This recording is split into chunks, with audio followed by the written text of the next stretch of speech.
Hi YouTube, this is Evie. Welcome back to my channel, and today I'm going to be doing another one of my more opinion-based videos, and I'm going to be talking about how the term pet space is used in the online community.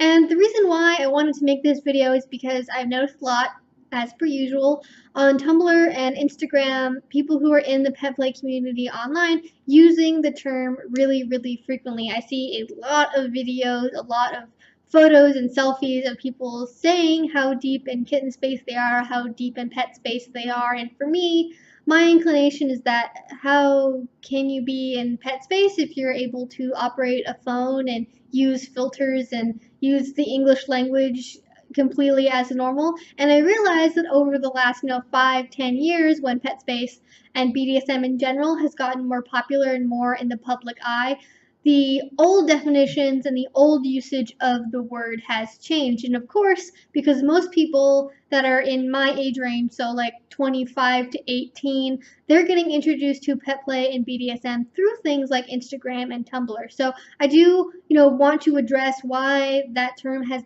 become used the way it is, and then also what it's meant to be used traditionally. Now, the thing about the term pet space is that it originally is derivative of the term subspace.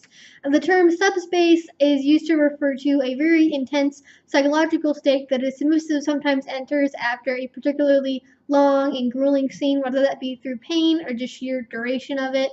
The term subspace is not used in the modern day the same way that the term pet space is. It seems to have more retained its original meaning, which is a time when a submissive is, under a lot of psychological stress, so to speak, and the body has reacted because of that, and it puts them in a very unique state of mind. Whereas nowadays, pet space is kind of used to refer to any time somebody feels like a pet.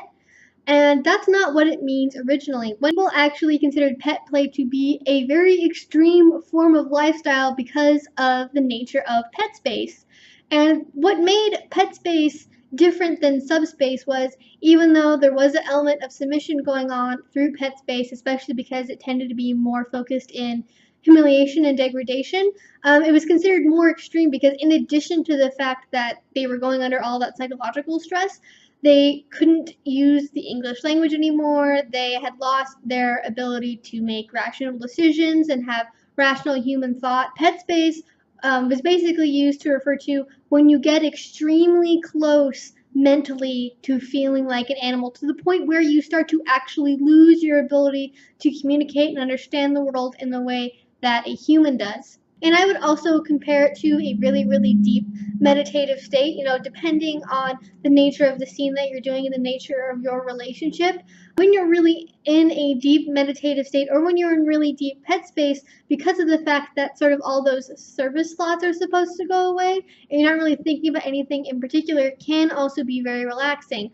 But it is a very distinct mental state, and in the same way, you're not really meditating if you're thinking, I'm meditating. You're probably not really in pet space if you're saying, I'm in pet space. Now, I think the more accurate term to use rather than pet space would be headspace.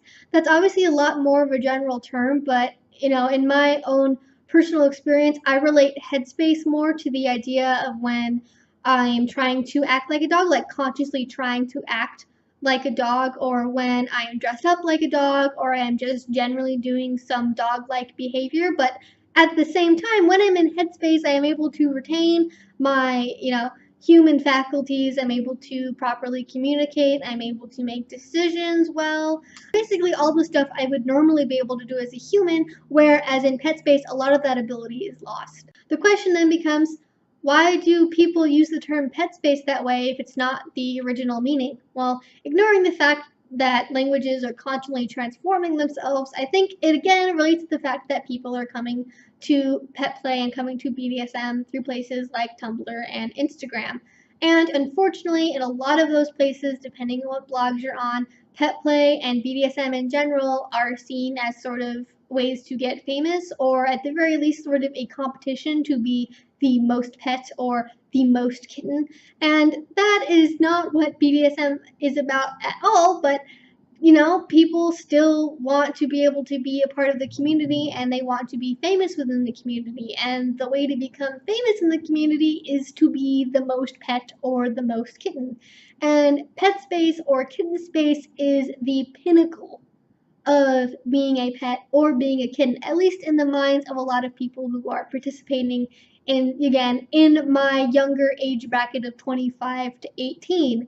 And so the idea then becomes I want to post about the fact that I am in pet space, or I want to post about the fact that I'm in kitten space. And at the same time, in these communities, you have a lot of backlash related to people accusing each other of being fakes or not being devoted to the lifestyle, and showing photos of yourself or videos of yourself wearing ears and a tail talking about how deep in pet space you are and what a great scene you just had kind of acts as a defense against that accusation that you are not devoted to the lifestyle or that you're just in it to be famous. Now, ideally, I'd really like it if people started to use the term pet space as it was meant to be used originally, but I know that's probably not going to happen. And I'm sure people are going to disagree with me, but I don't really make these videos for people to agree with me. I kind of just make them because I like showing my thoughts on certain things, and I don't really see a lot of people questioning or talking about this sort of stuff. So if you did like this video and like these kind of opinion-y videos, please give it a thumbs up. And if you do want to see more and you haven't already, please subscribe. I make videos twice a week. And until I see you next time, I hope you have a great rest of your day and a great rest of your week. Bye-bye.